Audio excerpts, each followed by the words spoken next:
Hi, I'm Paul Wilson, creator of the Body Swing. In this tip, I want to talk about how to take a divot. So many people out there don't take a divot. So what do? Well, they try to hit down to take a divot, or they've been told, hit down and then you'll take a divot. That is the worst thing you could possibly do to try and take a divot. What we want to do to take a divot is understand why a divot is even occurring in a golf swing first. Then, we actually don't want to hit anything. We want to keep our arms turned off. If you do that, I guarantee you will start taking divots for the first time in your life. Okay, I've proven this time and time and time again.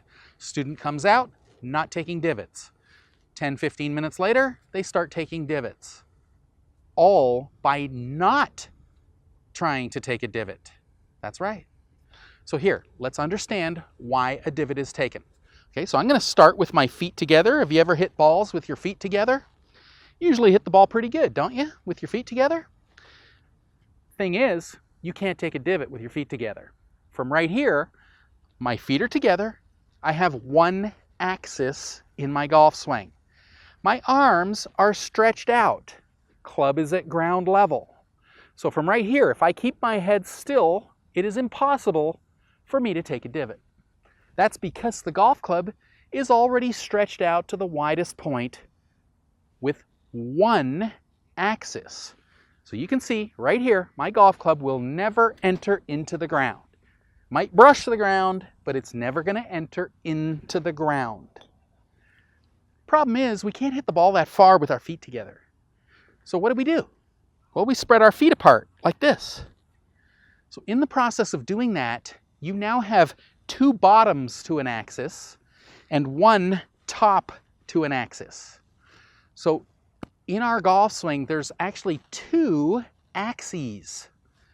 So when I go into my backswing, my head is going to move slightly on the way back. I'm going to create my first axis between my head, my body, and my back leg. Now as I go to hit the ball, I'm going to transition with my lower body. That's going to take my upper body from this angle to a slightly lower angle. So if I do this at address and I hit it like this, I am now getting closer to the ground. So that is one thing that's going to help us create a divot. So if I'm here like this, I hit the top, you can see how my head is slightly moved. Now as I fire my lower body, that tilts me on more of an angle. That's going to help to create a descending blow with the golf club. Now as soon as I spread my feet apart, the golf swing is no longer a perfect circle. The golf swing is now a slight oval. So if I have an oval like this and I tilt, you can see that the edge of the oval starts to get lower. So that means that if our swing is a slight oval, it's going to hit the ball, enter into the ground, and take the divot. If my lead arm is fully extended.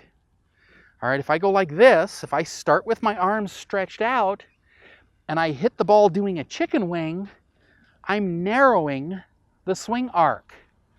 So if I narrow the arc, the club is coming off of the ground.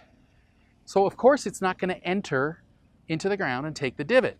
So if you're up here and you keep trying to hit the ball hard, the harder you hit, the tighter your arms, the more the muscles are going to contract, causing you to do a chicken wing. Plus, if you're up here and you're trying to hit, you're not firing your lower body, so you're not going to get this tilt in your golf swing. So the club isn't going to be descending. So how do we take a divot? Well, like I said, we're not going to sit there and try and hit hard. We're going to totally relax our arms.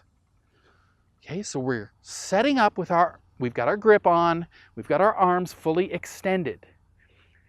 Once we hit the top, in no way are we going to try and pull our arms down, because we don't want to run the risk of tightening or contracting our arm muscles.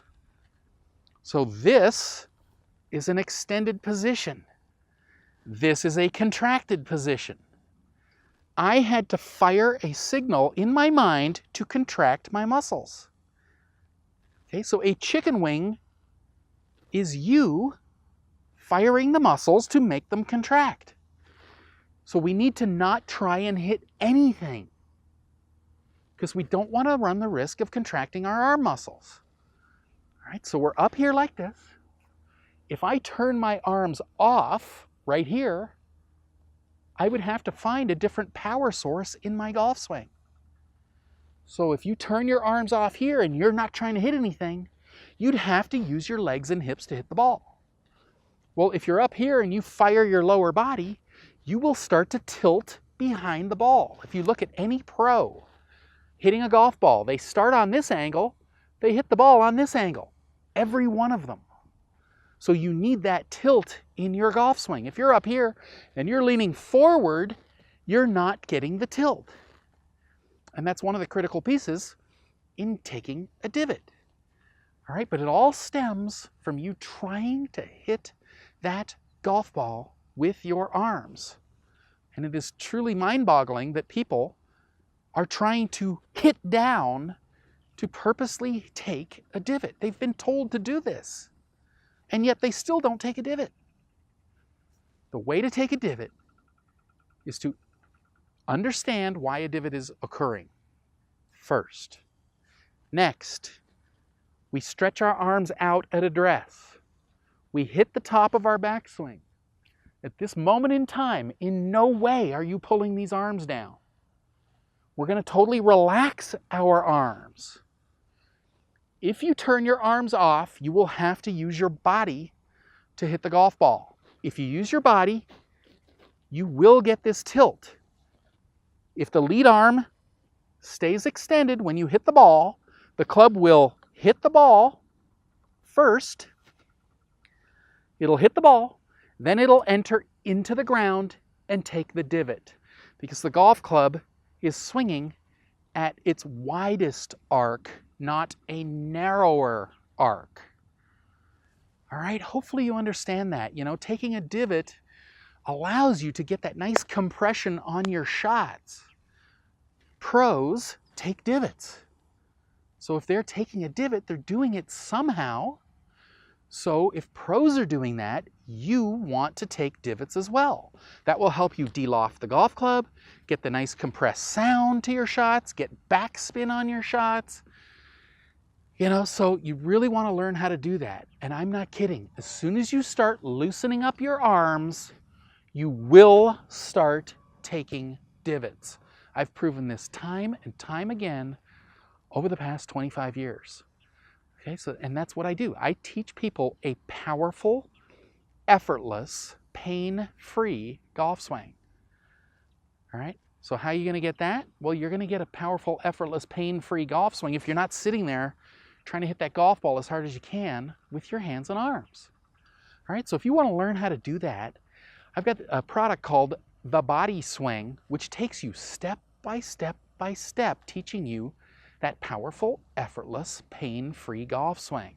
If you want to check it out, just go to bodyswing.com/free samples or click the link in or below this video and I'll get those samples to you right away. Once you see it, you'll start to understand that it is possible to hit the ball like a pro, but it just takes a little different understanding, a little bit of practice, and then once you get that, boy, you just hit the ball so much longer and straighter than you ever have in your life, which will lead to a lot lower scores. All right, so I'll send you those free samples. Just go to bodyswing.com/free samples right now, and I'll get them right out to you.